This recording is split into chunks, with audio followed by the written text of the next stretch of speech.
China dominates and sets the terms of trade. That puts the United States in an extremely strategically vulnerable place to be. And the only way we get out of that hole, because we assume they don't want to go to war and we don't want to go to war, is trying to figure out how we're going to secure adequate shipping, which we don't have. We have less than 90 ships that are flagged U.S. with U.S. sailors on board that we could rely on.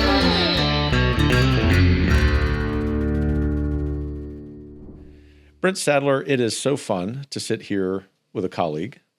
And in your case, in case our audience doesn't know you, although they soon will, you're a research fellow here at our Allison Center for National Security, a graduate of the Naval Academy, great naval officer. You wouldn't say that about yourself, but I will. And you wouldn't say that about yourself because you're a modest guy, sort of befitting a heritage senior scholar.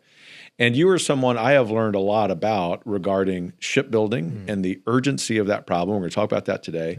We're going to talk about national security. We're going to talk about the foreign policy reset that is happening largely because of the leadership of the president and vice president. But we're going to take a little bit of a longer view there and kind of have a conversation about the decades-long process of the United States lamentably becoming weaker and the ideas that you have and that we have to fix that. But before we get into all of that, we always start with someone's story. How in the wide world of sports did you find yourself sitting here as a heritage scholar, an expert in naval affairs, shipbuilding, foreign policy, and here you are here at Heritage? Yeah, well, thanks again. It's great. I think it's the second time you and I have sat across each other on this show and talked. Great question. I get asked it. I honestly didn't know I was being interviewed for a job. I had actually been in the process of being interviewed and go work with Vice President's office as the Asia expert, kind of like his China whisperer. It's what I'd been doing for many years with many senior politicos as well as senior Navy leaders in the final years of my active duty career. So I thought I was asked to come over and explain China. And, I met Tom Spohr. At the time, he was in charge of the defense team. And then he said, hey, would you come back? My boss would like to hear this too. I'm like, oh, sure. And I'm like, I got to go. So he never got to ask me if I was interested, which I was. I just didn't even think about it. I came back. I met the next boss, Jim Carafano. We talked a lot about China. And I said, I got to get back to the Pentagon and his helmet fires. Never got to. And I come back again. It's like, I keep coming over. It's like the third time. We just get like a big room together. Fast forward 4 or 5 interviews and discussions. They stopped me before and said, would you like to work at Heritage? And I said, absolutely. So rather than take 60 days of terminal leave, I started immediately at Heritage. And it's been great. It's a great story. I think I might have told this story the first time we sat and did this interview, but I'm going to say it again in case someone didn't hear it. When we first moved to Virginia from Texas, we're walking into church, and I hear someone behind me say, are you the Heritage guy? And I was thinking, oh boy, this could go awry. This is even before the news cycle of last year, where we're all masterminds of something diabolical. But I turned around and said, yes, I introduced myself. He said, well, it's nice to meet you, but I just want you to tell that Brent Sadler guy that he's awesome. And it was one of your fellow Naval Academy guys who's become a great friend. But all of that to say, although we do our work and you do your work, not to seek credit, that is very important. And we have some friends across the street at the U.S. Capitol who are relying upon your expertise regarding shipbuilding. This is really urgent as we sit here today. This is literally under consideration. And so this is sort of a live fire exercise. Yeah. What's going on with American shipbuilding? What does Congress need to do? Yeah, so this is the question of the day. In fact, after we're done here, I'll be going and talking to a very large group of industrial interest folks, about 1,000, 2,000 folks over at the wharf on this very topic and the urgency. So first, the urgency part. China dominates and sets the terms of trade. That puts the United States in an extremely strategically vulnerable place to be. And the only way we get out of that hole, because we assume they don't want to go to war and we don't want to go to war, is trying to figure out how we're going to secure adequate shipping, which we don't have. We have less than 90 ships that are flagged U.S. with U.S. sailors on board that we could rely on. By the way, for scale, we have 80,000 port visits in 2019. There's no way that we can sustain a prosperous America with 86 ships. So we got a problem. And the Ships for America Act that Congress has considered, Heritage has been, and from the beginning, it really comes from a project that was started here at Heritage about 2.5 years ago called Revolution in Shipping. And we have to find out what is America's comparative advantage, and we have to market it and fight for global market share. That's something that we haven't done institutionally, and that has to shift the focus. Congress is right on the cusp of it. We got to make sure they stay on the right path of something that's economically sustainable, politically viable, but most importantly, that the American people benefit from. And we have that vision, and we've been very aggressive in making sure that we stay true to those core principles of it. So if the Ships for America Act bill were to pass, what would it do?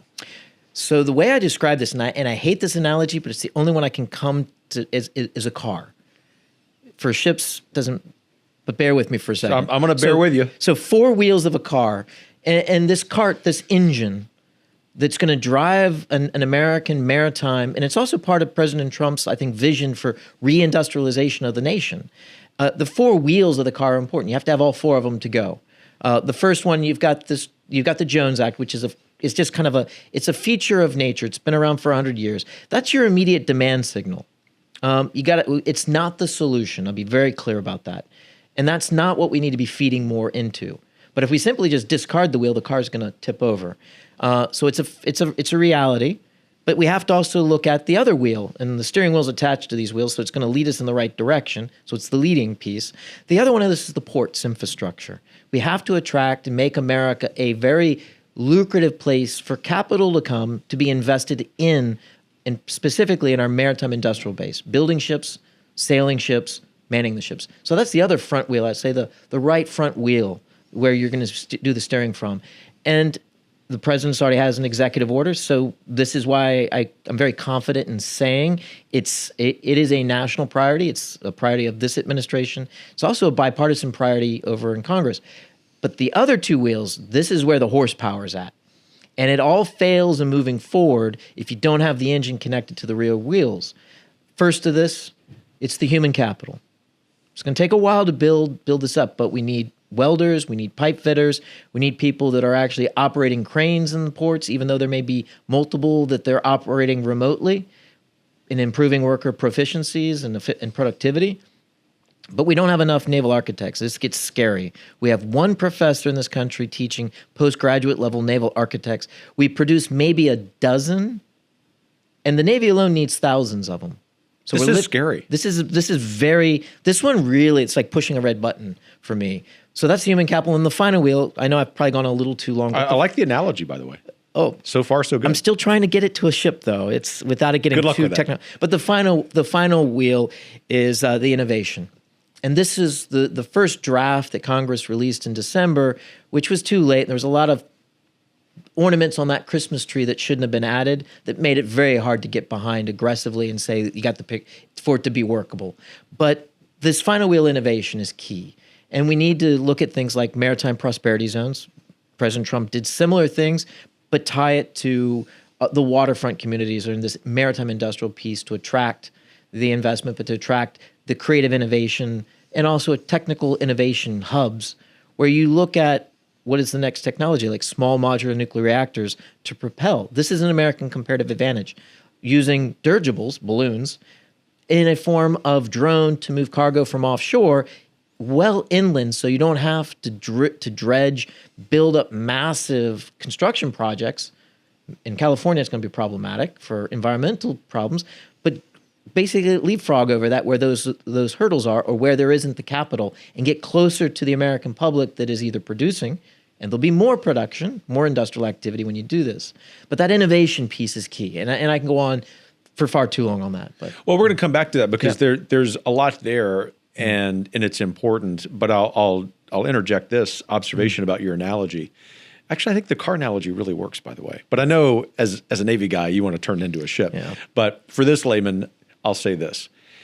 We at Heritage, and really anyone who's paying attention to politics right now, understand that there are a lot of competing good ideas of how to revitalize America. I think it's just that simple. And for some of us, we believe simultaneously that we need to see an updating of the American military, out of great respect, obviously, to those of you who served, but we need to be prepared for the next war. God forbid it happen.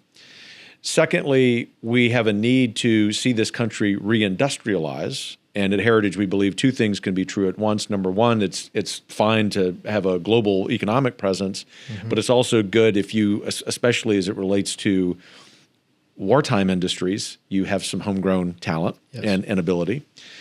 And then the third thing is we have, of course, as lifelong conservatives, an undying desire to see all of our Americans flourish, whether they're conservatives or liberals, and we would like to see more of that happening in our towns and cities. Doesn't mean that the federal government has the answer to all of that, but the point that I'm driving at, as I'm still sitting in your analogy that is the car, is that this legislation seems to tackle all of those things. It's rather elegant. It has been, and again, it's kept. Sleep has been optional the last year. So if I look tired, it's because I am. You look great. But it's extremely rewarding. And again, I can't stress this enough. Heritage and the folks here at Heritage, we're at the center of this. We were the inspiration for it, and we've been the motive force behind getting to this national project. It's not done yet, so we're no time to rest. But it's been threading a very delicate needle. There are a lot of entrenched interest and equities that have benefits. There are also opportunities, and this is the innovation piece, which I can go on and on about. There are opportunities both here, but also abroad, like the South Koreans and the Japanese, bringing more investment here to develop our industry. And to find and trying to bring those two together without completely killing the project has been an untiring project for the last year. And I think we've got the balance right. And we're not the only ones. There are many folks on both parties in Congress, both the House and the Senate, and there's a lot of folks in industry. The light bulb is going off. So threading this very delicate needle, the thread's getting thicker, and it's enduring. I'm glad to hear you say that, and it's really important on these matters that it not only be bicameral collaboration, House and Senate obviously, but also real bipartisan collaboration, because it sends the signal that this is something, as it is, that totally transcends partisan politics. It's something that is very important for the interests of the United States. But the way, as we like to say it, and you're very good about putting things this way too, from the standpoint of the everyday American, this makes total sense. One of the things that you and your colleagues in our National Security Center do well is talk about the deep level of expertise that you could regale us with, but connect that to a longer term vision. And it's something you do well in this book that those people in the audience who are watching see this U.S. naval power in the 21st century, which I enjoyed reading last year. Tell us about that vision. Where rather than focus on worst case scenario thinking, which is what the Washington Press Corps focuses on, take us down the path in your car of the best case scenario thinking. So I have a good analogy, and this one gets closer to us gearheads and Navy folks. So this is a great question, but there's not a linear answer. It's very nonlinear. It's the only way you can deal with a very complex problem, and it's a dilemma for the United States. As a liberal arts guy, I relate to the nonlinear answer. So I'm a systems engineer in nonlinear control systems and robotics and artificial. So this is this. And you're so I'm gonna bring some engineering to spend to this. time with me. Thank you. Absolutely.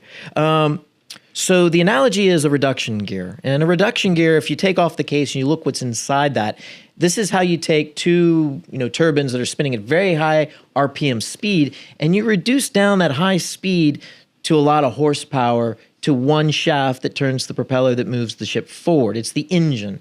But the gears inside, they're not all in the same direction. Some of them are spinning really, really fast, and then others are spinning slow. The teeth on them are different. The way they mesh are all different. That's what's happening, and that's what's in this book. So we have to deal in the immediacy of the dangers of that we live right now. I mean, there's a war in Europe. Hopefully we'll see the end of that soon. That has drawn politically and militarily our attention and resources. We need to end that. We also have to worry about the Middle East. We need to try and make sure that Iran is not able to repeat what it did on October 7th in 2023. And then we have to also watch the immediate threats. The Chinese are very confident. I was just in Singapore and Manila talking to the intelligence community out there. The Speaker of the House in the Philippines and was so gracious to invite me out there to speak on this. In Singapore also. There's a need to deal in the immediate threats. The Chinese are overconfident. They could very easily decide that, hey, tomorrow is the time to go in a war with us. So we have to be ready for that. You can't ignore the the now for in a future vision. But we have to put down the seed corn and start planting and tending our garden as we also look to the longer term. And so that's where we invest in the human capital. We start building out some of our industrial capacities. We also start looking at, okay, what are the ships and the military capabilities that we need now, like munitions production. Things like Standard Missile 3. This is what we use to shoot down ballistic missiles, defend against the hypersonics that the Houthis and the ballistics that they were shooting at our ships in the Red Sea. But it's also what the Chinese will be shooting at us. So it takes 2 to 3 years to build up a supply base. We're kind of in the window if you look at 2027 as the target date for the Chinese for go time for a war. To invade Taiwan. To invade Taiwan. And that's a whole nother, I think we talked about that before when I was last on your show. But then we also have to look at the long term. And this is where the innovation for the Revolution in Shipping Project, the Ships for America Act, but also for the military, we have to restructure and update for this new Cold War that we're in. Doing and operating the way that we did in this very counter-terrorist, very low threat in a blue water kind of, or in a major war kind of world, that's left us behind. Putin woke us up to that in Ukraine. And so we have to restructure. And that's going to take time. And that's that future piece. We also have to find our comparative advantage and seize our fair share or an adequate share of the global market space in shipping and shipbuilding if we're going to remain and retain the freedom of maneuver and assure our own prosperity. Am I wrong to assume as a layman that innovation is really the driving force behind Defense Secretary Pete Hegseth's tenure thus far? And the reason I ask it that way, Brent, is most of the Washington press corps seems to me to be making a big deal out of something that is quite simply just trying to innovate. Yeah. They're looking for conflict where, maybe some of it needs to happen, but it also seems like this is a very wildly popular concept that given the money we spend rightly on our defense, that it needs to be the best and the most efficient lethal force in the history of the world. Yeah, this is probably my big. So as an engineer, I like to solve problems. And I think most Americans are not worried about who's won the debate, who got the point on the political competition, as too many in the media here. And I think some of our political leadership tend to be more focused in on scoring points rather than advancing America's interest and our prosperity and our freedoms. So it's key in my mind that we kind of focus in on solving some of the key problems on this, first and foremost. So if whether it's in naval affairs or a different branch of the military, what are low-hanging fruit? And by that, I mean maybe weapons or munitions programs that served us very well in the past that, in spite of the great desire we have to celebrate their efficacy, probably need to be things that are updated. Yeah. So I'm a product of my grandfather, he was a very, very excited man from being a naval architect, and that is the wing walker's prayer. You don't let go of one thing until you have firm grasp of another. So there are people out there that say we should get rid of all our aircraft carriers, cash in our chips, and buy a bunch of unmanned vessels. I'm a big proponent of unmanned, and again, my background in robotics and artificial intelligence, I get it. And it is actually the only way in the near to midterm that we're going to balance out the advantages that the Chinese have on us on numbers. That's part of the future. But what you don't do is take something that's proven, your adversary knows and fears, and discard it. You keep it until you've got the new thing integrated with your force, your fleet, in this case, the Navy, and that you've worked out all the kinks and you've tested it in combat. Maybe in limited or scaled. The Red Sea is providing that right now for a lot of new tech and a lot of new concepts of operations that we're not allowed to talk outside of the curtain. But it's advanced our knowledge in a lot of ways that would surprise the Chinese. So that's good. But there's some things in there that are troubling. So it's... in this revolution of common sense that we're benefiting from, there's a lot of common sense in that response. I want to lean on your experience in, I think, if I remember correctly, your last assignment as a naval officer was in the China branch. Yes. Is that right? So you've forgotten more about China than most of us know. What's the best way for an observant member of this audience who understands generally what's going on with China, but maybe they don't know because they don't have your expertise? Yeah. So I was just talking with a large group from Liberty University today, and the point that I make is a lesson that I learned by growing up in Asia, But it's also, and again, my family, and some of my family is from Okinawa. I'm not Japanese, but my stepmother's family is. Do not mirror your experiences or your values or your frame of mind on your competitor, your allies, and most certainly never your enemy. So never mirror. That's the number one thing that and it's one of the most cardinal sins in geostrategic kind of policy making, is we say, oh, the Chinese would, they obviously care about their economy because I do. Or the Chinese Communist Party would obviously want the best for their people because our political leadership do as well. That's false. They don't. They're the Chinese Communist Party. They have a very different worldview. They have a different set of priorities. They have a different valuation of human being, like the existence evaluation. So that's the number one thing. And from my experience, both in Navy, as a kid growing up, in one in particular sea story, it's not really a sea story, it's a land story, going to China in 1985, I saw it still very oppressive, still with the echoes of Mao and the ghost of that. So that regime hasn't changed. Its color is still red, communist red. So if you were advising the current administration and they called and they said, Brent, give us your thumbnail sketch of the world as it relates to the interests of America, the everyday American. That is, what are the hot spots that are obvious? What are the hot spots that maybe are bubbling? In other words, it's a question of priorities. Yes. At a time when it seems as if, at least on the political right, the winds in the sails, that's for you, right, of politics are, let's be strong, let's be more lethal than we've ever been. Yes. Sparingly. Yep. But we have to develop priorities. What would your advice be? Yeah, so I spend a lot of time in the book talking about this. It's the decisive theaters. And a good friend, I've known him for many years, is Bridge Colby. We've had this conversation many times. We don't always agree. Sure. But the key thing is, and so I'll pivot a little bit, rather than looking at the flash points, where can we seize the initiative and draw our adversaries to dance to our tune? There are two places in the world, and we have China as the number one, of course. But if we're not careful, and I suffered this during the rebalanced Asia-Pacific as someone that conceptualized and executed that, we can get distracted if we're not careful by what the Russians do in, say, Africa or in Ukraine. So you have to cover those two bases, understanding that the one that's most dangerous that you have to always keep an eye and a hand on is China. But the two decisive theaters where we can draw them to those two adversaries in and actually start to dominate the strategic initiative is the Eastern Mediterranean. So that's the Black Sea, the Eastern Med, so off of Israel, for a lot of reasons. I mean, since October 7th of 23, kind of proves the point, to the northern half of the Red Sea. So this is the Suez Canal, but also doesn't have to go all the way down to the Bab el-Mandeb. That's that very narrow strait down by Yemen.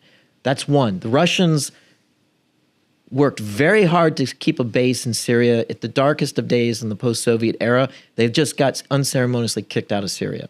So they're looking for a new home for their fleet. They are going back to Catherine the Great. They have this fear of being encircled.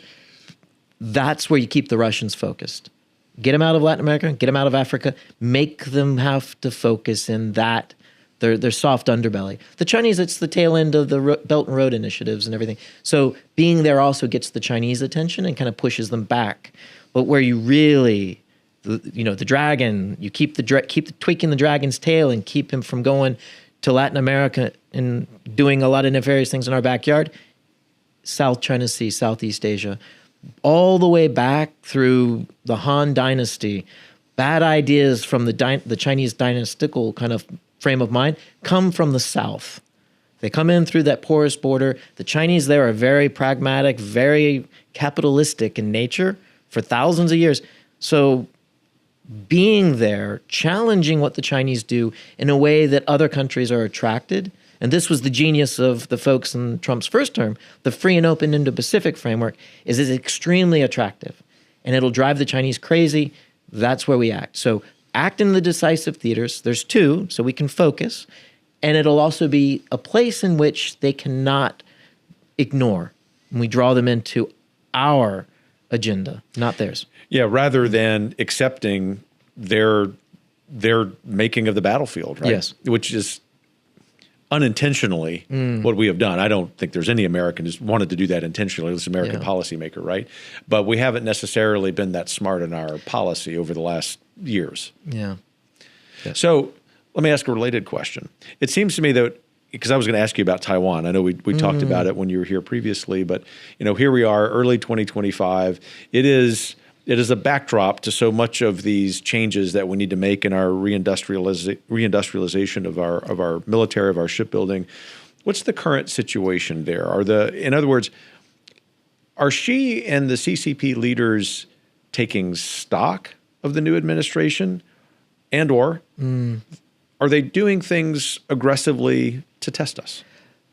All of the above. Typically. Yeah. And so the Chinese, long ago, the Tiananmen papers, when they were leaked out in the late 90s, made very clear that the Chinese Communist Party, after the Tiananmen massacre, that they realized that the West, specifically the United States, is an enemy.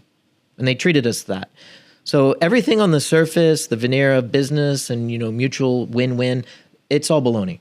The true is, how can we outmaneuver you and actually dominate you and defeat you if we need to in force of arms? It's been ever since, and unmistakable. They even made decision to dominate the maritime industry in 1998 after we had a showdown over the first democratic elections in Taiwan in 97, 98, and they decided, okay, we don't have a military that's modern stand-up, we'll do that. But the other one that most people forgot and didn't see was there was another white paper say, okay, we need to control the terms of trade. They've done that now. And they have a military that's very, very confident. The Taiwan people is important. They don't identify them overwhelmingly as Chinese anymore. And the folks in the CCP in Beijing understand that a soft or a softish coercive approach to force them to come in without firing a shot is becoming impossible. And so I think they've made the decision at the senior-most levels in Beijing in the party structure that the only way they're going to resolve this favorably is through force of arms. The question is when. And what's your best guess on when? So it's an easy question, isn't it? So I did the math on this, and the numbers it always changes. So just in the last 48 hours, the Taiwanese basically took over a Chinese ship, and they have the crew that they have arrested because they severed an undersea cable. Things are going to get really interesting. This has created strategic national problems in the past. 2010, Japan did a similar thing with a fisherman that beat up a few Japanese Coast Guard folks, and that caused the Chinese to embargo all rare earths to Japan, and now we all have woken up to that problem, supply chain. So things are going to get interesting. So the caveat is, if the Chinese see an opportunity, and if we are weak and that opportunity presents itself, they'll act. I'm confident in that. And I think, judging by what I saw recently in Southeast Asia, in my travels, and what I know is happening out on the water, I think their military would probably be telling their leadership is like, sooner than later, please. But 2027, if you wanted to look strictly at military balance, the industrial positioning of the Chinese, and even their finances, 2027 still is probably where you have your maximum advantage. But again, if they see an opportunity, they could go sooner. I'm asking you a couple of final questions. One is macro level, American geopolitics, and the other one is sort of micro level from the standpoint of individual Americans. But the first of those is motivated by, like you, my traveling a lot over the last couple of weeks. You were in Southeast Asia. I was in Europe, a couple of different trips with some of our colleagues. And the questions that I got from European officials, senior government officials, ambassador types, was, Kevin, would you please translate what President Trump and Vice President Vance are telling us? Yeah. And these are people who want to understand. They're not poking at us, like some people do. They're really trying to understand what it means for Vice President Vance to say what he did in Munich, President Trump to talk about America first. What I mentioned to them, shorthand, but I want to hear what you have to say, is pull your weight, recognize reality, and America will be the best friend you've ever had. Yeah. Is that right? That is completely. That's absolutely. It's the same kind of medicine that I had to do the same thing when I was in an embassy as a defense attaché, where we would have the very open kind of discussion. Then I'd have people, some of them very senior from European countries as well as our Asian allies, to say, can you kind of boil that down? Because English may be the second or third language, so you have to speak straight. And so I saw it, and there's an appreciation always been for the way in which Trump has been very straightforward. And they understand, because you see and you hear, but then you look at what we actually do. And there's a correlation there. There's no say-do gap. It's what I testified yesterday in front of Congress. Said you don't have a say-do gap with Trump. You may not understand exactly, but if you have that any question, go look what he's doing, and I think you're going to be very quickly educated. With regards to the recent summits and all the dialogues that were going on in Europe, change is afoot. Europe is shifting back to a realist, some would say conservative. I would say there's the rise of realism. Common sense realism is hitting. It hit Germany just recently. And inside that is an awareness that I think all the countries, and not in Japan, I saw it in the summer of 2022 when I was there after Putin's second invasion of Ukraine, and that is, you're not a good ally if you're not strong enough to pull your own weight. And the other thing is, your allies aren't going to be able to be there for you if you're not able to hang in the fight long enough for them to arrive. That's a lesson. That's how it was articulated by my Japanese friends. But it's the lesson of Ukraine. If they had folded in the first few days, we wouldn't be having any of this discussion. We'd probably be in a much darker world. Europe would probably be spending a lot more on their military quicker. That's good, but it would be a darker world. And I think everyone understands, and the Europeans, I think, understand this most notably, the Eastern Europeans. They understand what Russia is. They understand the historical threat that it is. They know that they have to spend more on their defense. And I think if you look at Denmark, they finally got the memo from Trump, and in recent past, they're starting to spend money, and they're starting to defend Greenland, which was one of the problems, the Chinese encroachment into that place. So you get tough medicine from your friends. Your enemies are never going to tell you if you're doing something wrong. It reminds me of when Mr.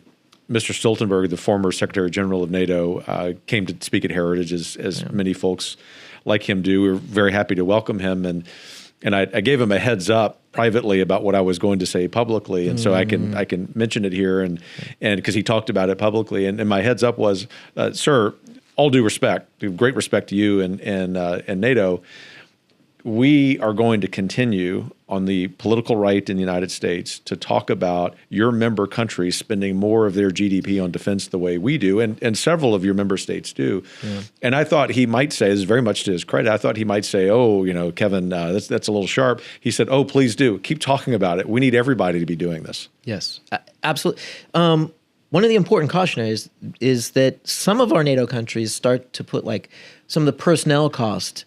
That's important, yes. And you can see a majority now spend over 2%.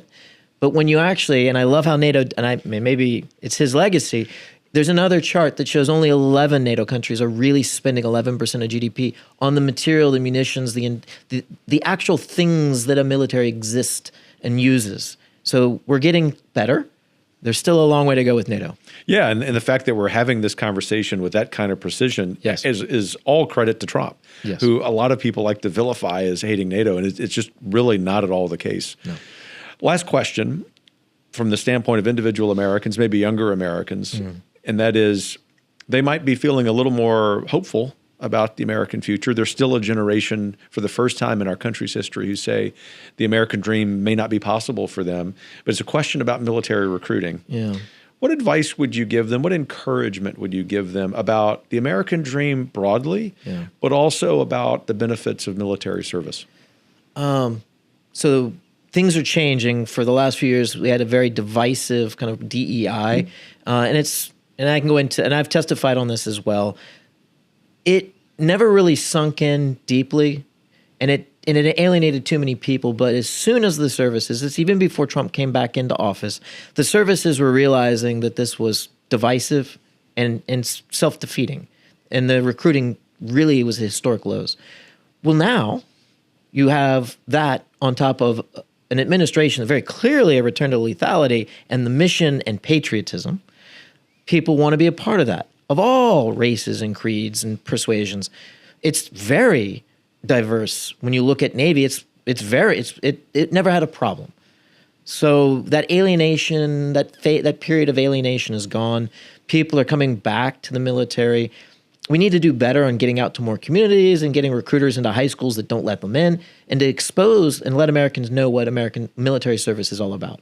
It is extremely egalitarian. It is by nature in the Navy, it's technical. So you're not evaluated on anything other than your knowledge of the machines and the ability to operate them effectively. That's extremely egalitarian. And that's what matters. Much like in the Army and Special Forces, can you kill bad guys effectively? And can you protect your teammates? That's all that matters, mission. And so it's refreshing. The results are not surprising. I've been predicting this for several years now.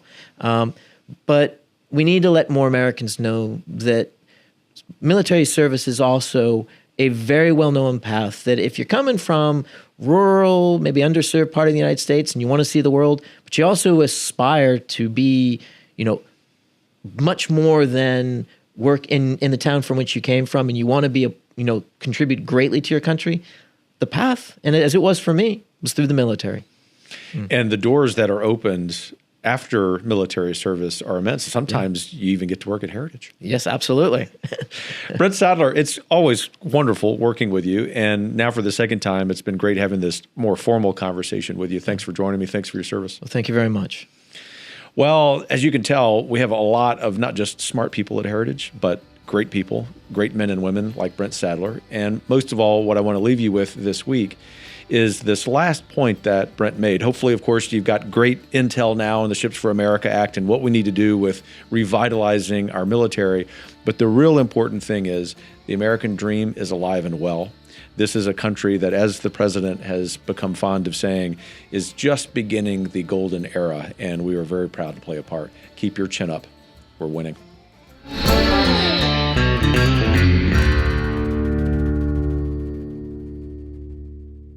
The Kevin Roberts Show is brought to you by more than 10 million supporters of the Heritage Foundation. The executive producer is Crystal Kate Bonham. Sound design by Lauren Evans, Mark Guiney, Tim Kennedy, and Joseph Fonspakowski. For more information and to subscribe, please visit heritage.org.